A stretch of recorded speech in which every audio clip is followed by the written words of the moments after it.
Bon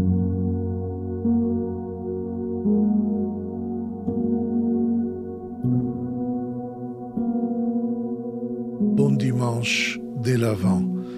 Bon premier dimanche de ce temps de l'Avent, le temps de l'espérance. Nous sommes ce dimanche avec Luc 21 et Luc, cet évangile très beau, il va nous accompagner pendant toute cette année. Nous sommes Luc 21, 25, 28, 34, 36, un discours, le dernier discours de Jésus à ses disciples avant la dernière scène. Et nous voyons là un véritable encouragement par rapport à des dangers extérieurs et aussi comme appel au rappel de Jésus par rapport à des dangers antérieurs à la communauté et qui sont peut-être plus dangereux de ceux qui sont extérieurs. Mais allons voir le chapitre 21 de Luc de ce dimanche premier de l'Avent. Jésus dit: il y aura des signes dans le soleil, la lune, les étoiles. Ces paroles sont un langage prophétique. C'est pour cela qu'elles sont très difficiles parfois à interpréter parce que ce sont des images de la tombée d'un ordre social qui est injuste pour la population, pour le peuple, et l'inauguration d'un nouveau ordre, l'ordre qui vient du royaume des cieux. Donc, ce langage prophétique, il demande à tous d'être attentifs à que le soleil, lune et les étoiles puissent vraiment être complètement changés, ébranlés même. Mais ce n'est pas vraiment une interprétation des signes historiques ou physiques que Jésus utilise. En effet, Jésus parle de l'arrivée du jour du Seigneur. Ce jour qui ne doit pas être un jour épouvantable, un jour dans lequel nous sommes complètement affolés ou désemparés. Ça, c'est quelque chose qui est l'attitude de ceux qui sont les nations, les païens, sur la terre. Et je vous rappelle que la terre, c'est toujours la terre promise. C'est le symbole de la promesse de Dieu. C'est les promesses bibliques de Dieu de l'Ancien Testament qui vont arriver au mystère pascal, au mystère de Jésus mort et ressuscité. C'est là qu'il commence vraiment tout disciple de Jésus à reprendre en main les promesses de Dieu. Les bénédictions d'Abraham et toutes les paroles que Dieu a données dans la Torah, dans les prophètes, jusqu'à Jésus. Donc, c'est important de comprendre ce message de Jésus parce que Jésus, il invite à l'espérance. Nous voyons vraiment que Jésus continue en disant « Les hommes mourront de peur ». Mourront. Littéralement, ils viendront moins, c'est-à-dire, ils seront vraiment accablés par la peur.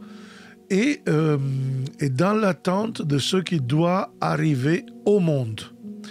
Donc, sur toute la terre habitée, sur toute la terre promise, nous voyons que ces gens, ils viennent moins. Pourquoi cette peur? Parce que, en effet, tout semblait parfait. Le fait que, après des rois choisis par Dieu, il y a d'autres, on s'habitue, semble qu'un pouvoir va prendre le plus fort.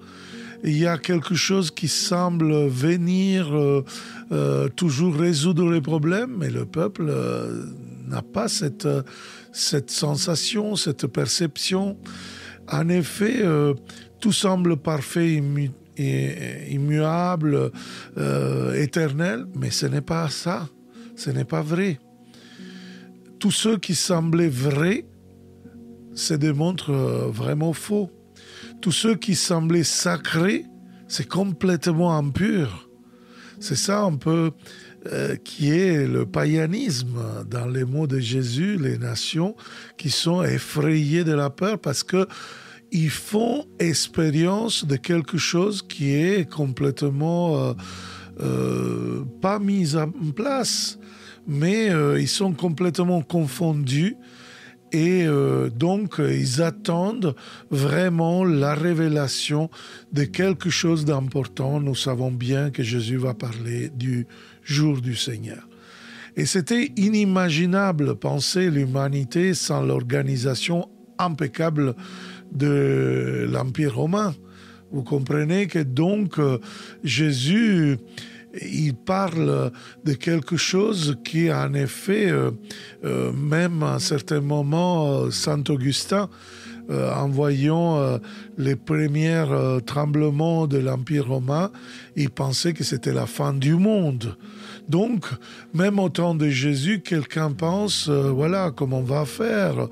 L'Empire romain, il est en train de nous rendre esclaves. Les pharisiens, ils sont là et en effet, ils sont dans l'hypocrisie, les scribes dans une mondanité parce qu'ils se profitent des pauvres gens.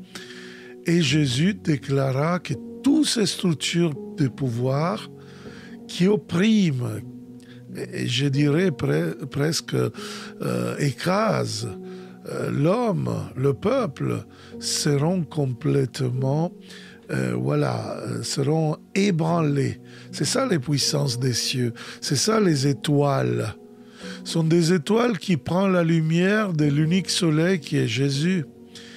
Donc, vous imaginez, dans les cieux, il y a quelqu'un qui, en effet, prend la place du rôle de Dieu. C'est comme,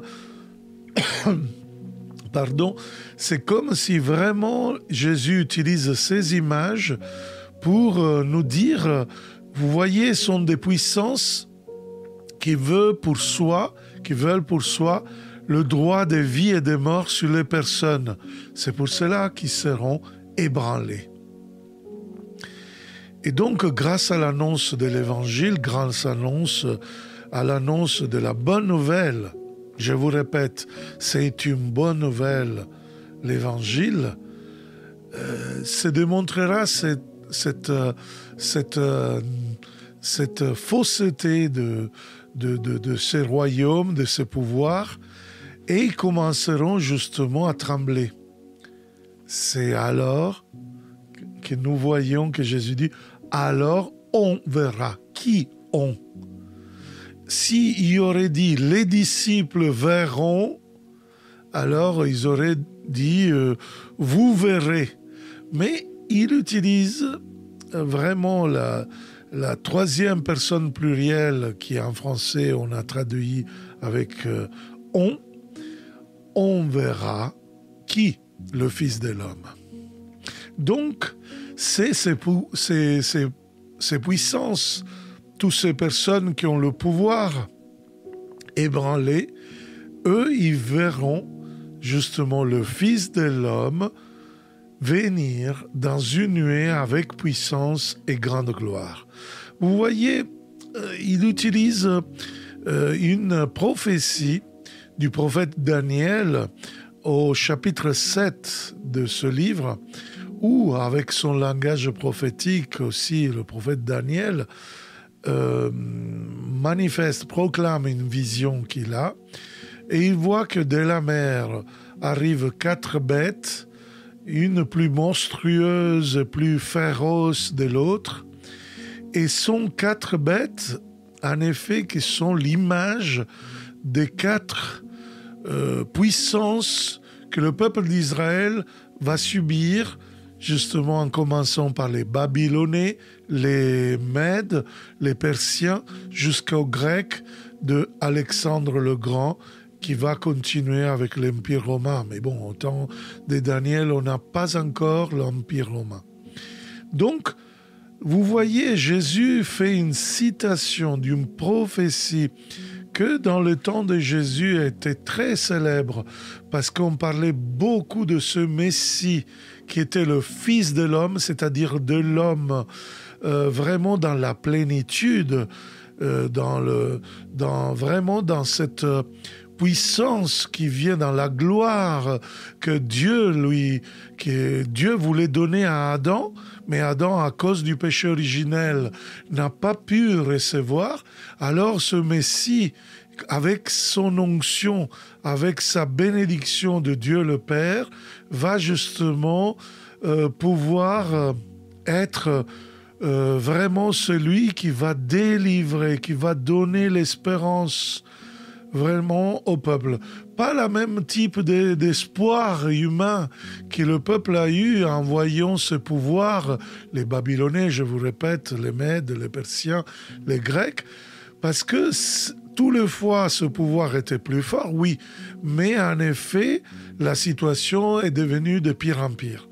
Et donc, la vision de ce prophète dit qu'à ces bêtes est enlevé tout pouvoir humain est donné au Fils de l'homme.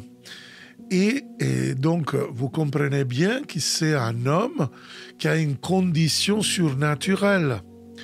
Bien sûr, ce n'est pas écrit comme ça dans le prophète Daniel, mais Jésus va le développer dans cette manière-là. C'est pour cela qu'il va justement provoquer beaucoup de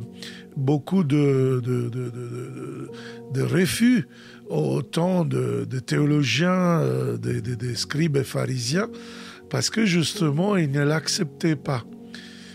Et donc, nous voyons que Jésus annonce en effet la victoire de l'humain sur le dishumain, des humains, c'est-à-dire sur tout le pouvoir qu'écrase, sur toutes les choses qui en effet, il met la peur dans le cœur.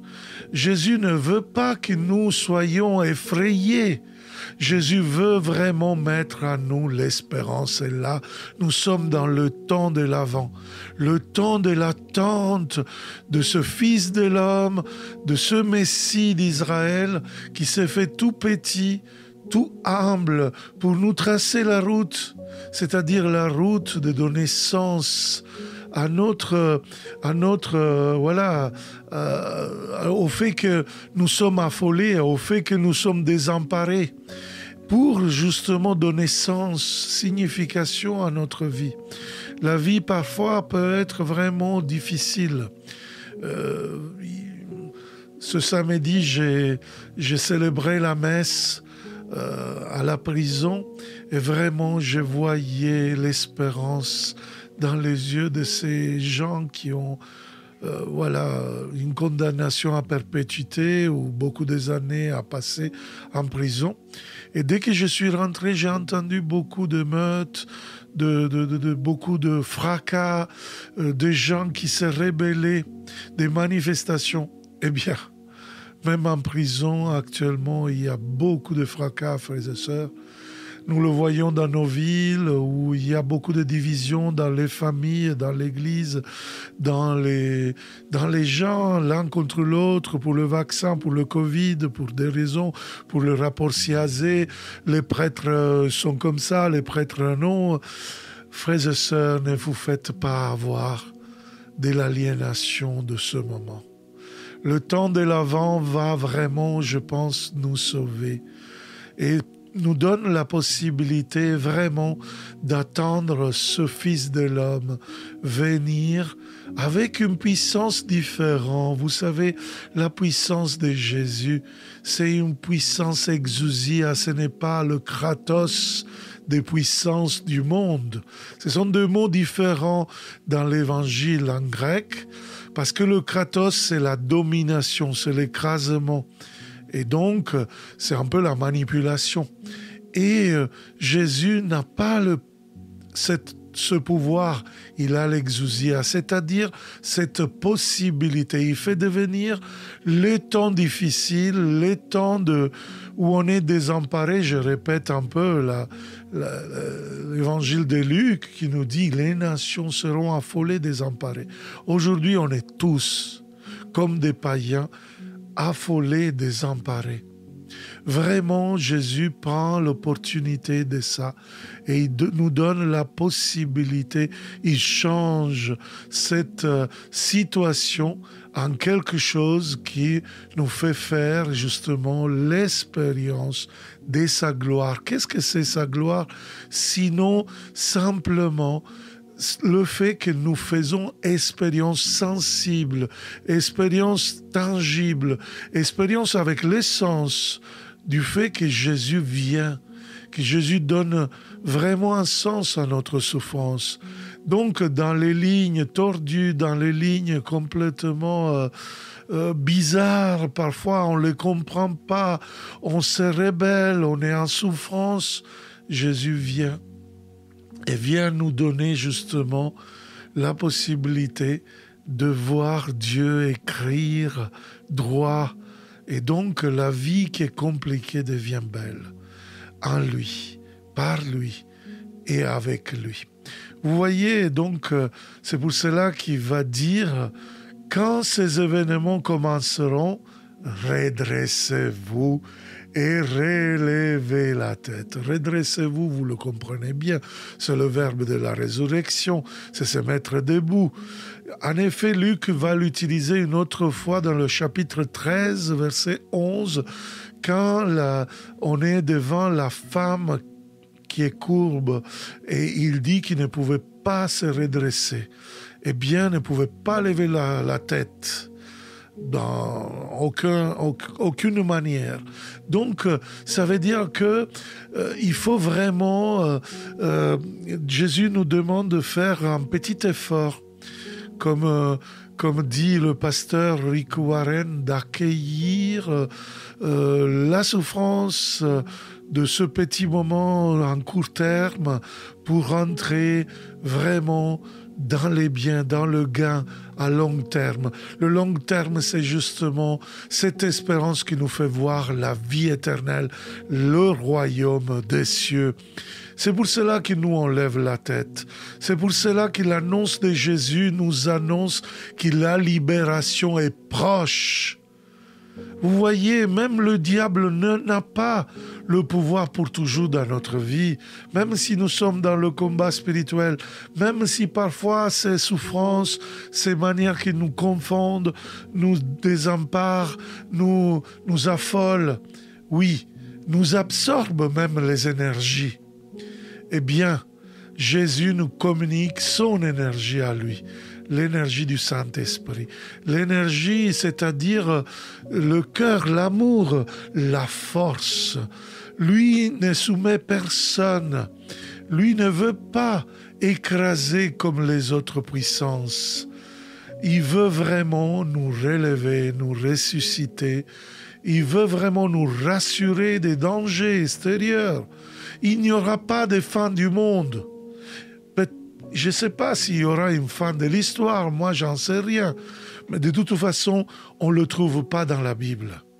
On ne peut pas faire dire à l'Écriture, à Jésus, ce que Jésus dit, de ne pas savoir en tous les évangiles et même aux Actes des Apôtres au premier chapitre. Jésus ne sait pas s'il y aura une fin et quand il arrivera. Donc pourquoi certaines, excusez-moi, mais je pense qu'ils pourraient être des pseudo-prophètes qui annoncent des choses qui mettent la peur. On sait bien qui veut mettre la peur dans le cœur des nations. C'est le diable, frères et sœurs. Donc, nous voulons être libérés par une religiosité qui met au centre pas Jésus et son évangile, dans son espérance, dans sa bonne nouvelle, mais simplement quelque chose qui, en effet, il nous annonce des catastrophes, il nous annonce qu'on n'est pas guéri, qu'on va de pire en pire. Et oui, c'est vrai qu'on est dans une pandémie, frères et sœurs. C'est vrai qu'il y a des choses vraiment dangereuses, mais saisissons avec la foi cette parole du Seigneur. Cette parole qui nous fait passer du dangereux à la confiance. C'est vrai, lui nous a dit, c'est vrai, il nous dit, tenez-vous sur vos gardes. Et aux prisonniers, je disais, c'est comme la boxe. Si le joueur de boxe abaisse ses gardes, il va être mis au tapis. Nous ne pouvons pas baisser nos gardes, frères et sœurs. Nous devons vraiment combattre cette bataille avec les gardes qu'il nous a donnés Jésus. Et moi, je pense que les gardes sont deux. Un, c'est la prière. C'est la prière qui nous fait fuir tout danger. Parce que nous, dans la prière, nous pouvons expérimenter vraiment que nous ne sommes pas dans le contrôle de la situation. Même les autres ne peuvent pas nous sauver, mais nous reconnaissons le Seigneur et le Sauveur en Jésus-Christ. Et deuxième, c'est l'humilité. On va suivre ce Dieu d'amour qui s'est fait tout petit à Noël. Le mystère n'est pas le mystère païen de tout ce matérialisme qui parfois nous prend. Les calendriers de l'Avent maintenant sont simplement une manière pour consommer davantage, plus de chocolat, plus de barres, je sais pas, Kinder ou je sais pas quoi. Non, le calendrier de l'Avent, c'est pour dire que Jésus vient.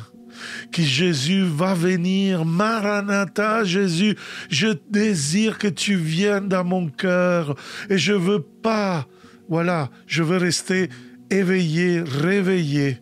Je veux être attentif, je veux avoir des gardes. Je veux pas être dans la crainte dans mon cœur parce que sinon je serais alourdi par les prix de deuxième catégorie. C'est quoi? Les beuveries, comme dit Jésus, l'ivresse et les soucis de la vie. Combien de préoccupations de notre vie, parfois, il prend la première place. Jésus nous a demandé de tenir garde, tenez-vous sur vos gardes. Justement, il a dit 3 fois dans l'évangile de Luc, pour nous demander de ne pas tomber dans la levure des pharisiens, c'est-à-dire l'hypocrisie. Pour ne pas tomber dans la mondanité, la vanité des scribes, et aussi pour ne pas être, dans le scandale de la manque du pardon. Et oui, frères et sœurs, comme disciples, nous devons faire attention que nos cœurs, nos mentales, soient éveillés, c'est-à-dire réveillés, c'est-à-dire pas aliénés par ce qui arrive, mais avec la force de la prière, avec la force de l'humilité, nous pouvons vraiment avoir échappé à tout ce qui doit arriver, parce qu'il doit arriver, parfois on ne peut rien faire. Il y a une croix qu'on doit prendre, oui, mais attention bien, pour comparaître, de venir debout devant le Fils de l'homme. C'est quelque chose d'espérance, ce n'est pas quelque chose que souvent il y a quelqu'un qui me dit « Ah oui, il viendra nous juger ». Alors j'aime bien faire réfléchir les gens qui ils veulent absolument dire que Jésus dans la gloire, il vient nous juger, donc tremblez tous. J'ai dit, écoute, chers jansénistes, les jansénistes étaient des gens chrétiens qui pensaient en effet que Dieu n'existait pas en effet. Si on regarde bien la théologie janséniste, c'est dans le pouvoir de l'homme et sa volonté. Si je fais le bien, je vais au paradis. Si je fais le mal, je vais à l'enfer. Mais alors, Dieu n'est pas tout-puissant. Dieu ne peut rien faire. Est-ce que Dieu est tellement juge et miséricordieux de pouvoir regarder les choses différemment de notre volonté et même dire, comme il a dit par exemple au bon larron, aujourd'hui même tu seras avec moi dans le royaume des cieux. Ce bon larron a vraiment eu ce grand don de Jésus parce qu'en effet, il était debout. Oui, sur la croix, vous me dites, oui, mais il était debout intérieurement. Il a demandé, rappelle-toi de moi. Alors, frères et sœurs, vraiment dans cette espérance, dans ce beau message que cet évangile, ce premier dimanche de l'Avent nous donne, demandons la grâce de accueillir, d'être réveillé, éveillé pour accueillir Jésus, pour accueillir ce Dieu dans sa gloire. Là où nous ne sommes pas aliénés, nous ne sommes pas accablés par la peur, et donc on puisse se mettre activement au service de son évangile. Bon avant à tous.